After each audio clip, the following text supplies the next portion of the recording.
একটা ভালো কথাও যেন তোমার গায়ে কাঁটার মতন। আজকাল ছেলেটার সাথে যে কিভাবে বিহেভ করছে, আমি একটুতেই যেন আমি এত বিরক্ত হয়ে যাচ্ছি, মানে বলার। Good morning guys, welcome back to our YouTube channel Bishakha vlog. সবাই কেমন আছো? আশা করছি ভালো আছো। আর আমার কথা কি বলবো, ভালোই আছি। মানে ভালো না থাকলেও বলতে হবে ভালো আছি।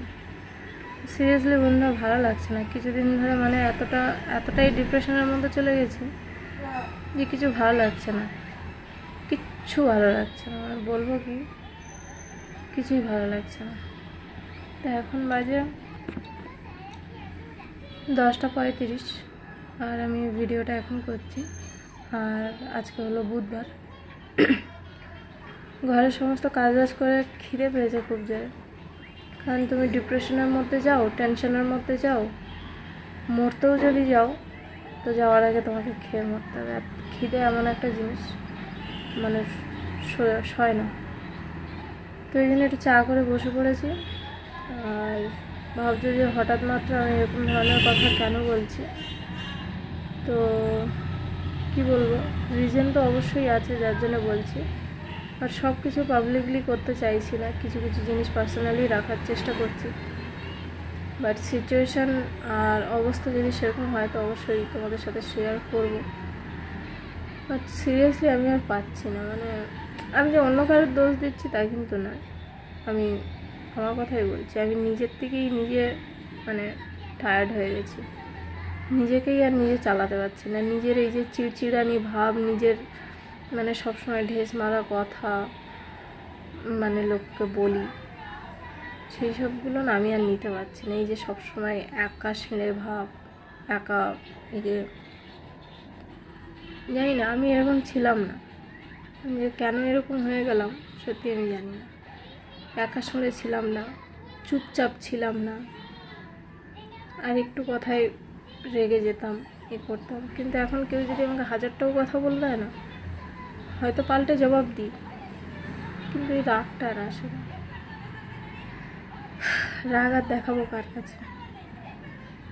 তখন নিজের লোক ছিল, নিজের সবাই ছিল, রাগ দেখাতাম। এখানে তো আর নিজের কেউ নেই, নিজের বলতে কেউই নেই। আর মেয়েদের স্পেশালি নিজের বলতে কেউ হয় না, না নিজের ঘর, না নিজের বাড়ি, না নিজের মা বাবা, না নিজের ভাই বোন, না স্বামী, না শাশুড়ি, না শ্বশুর। মেয়েদের নিজের কিচ্ছু হয় না। এই শরীরটাও যে, এই দেহটাও নিজের হয় না, অন্যের।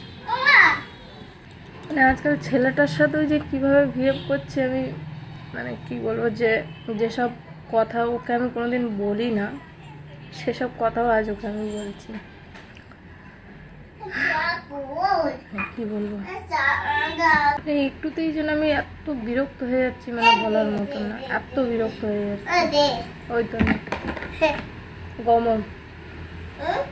গরম নিজের উপরেই এত রাগ ধরছে, নিজের উপরেই এতটা, মানে এমনি মন মেজাজ ভালো না, তার উপরে মানে সকাল থেকে জ্বালিয়ে যাচ্ছে। আর যদিও বা না জ্বালায় না, তো মানে যখন তোমার মন মেজাজ খারাপ থাকবে তখন দেখবে যেন একটা ভালো কথাও যেন তোমার গায়ে কাঁটার মতন চুপবে। ভালো লাগছে না আমার, নিজেকে যে শেষও করে দেবো সেটাও পাচ্ছি না। বলে না, সেই মায়া এমন একটা জিনিস যে মায়ায় তুমি একবার বেঁধে গেলে সে মায়া থেকে বেরোতে পারবে না। তো সেরকম আমার সাথে হয়েছে। তো ঠিক আজ থেকে 5 বছর আগে যেরকম তাড়াতাড়ি করে একটা ভুল ডিসিশান নিয়ে ফেলেছিলাম, তো ওই ভুলটা করার পরে এখন যে কোনো একটা ডিসিশান নিতে গেলে না, মানে ভাবতেই যেন বছর কেটে যায়।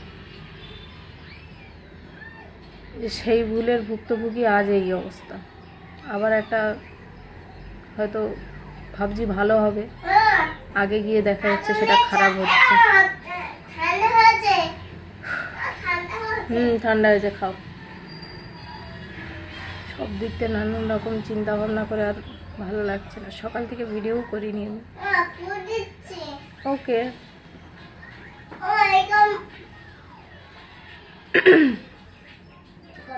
কারোর কাঁধে যে মাথা রেখে কাঁদবো সেরকমও কেউ নেই।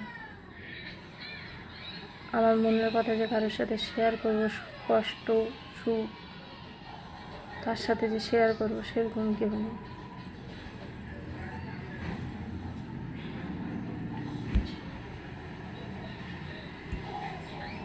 আমি আমার মধ্যে নেই, আর লোককে খুঁজে কি করবো? ভালো লাগে না কিছু, নিজেকে যেন খুব একা মনে হয়।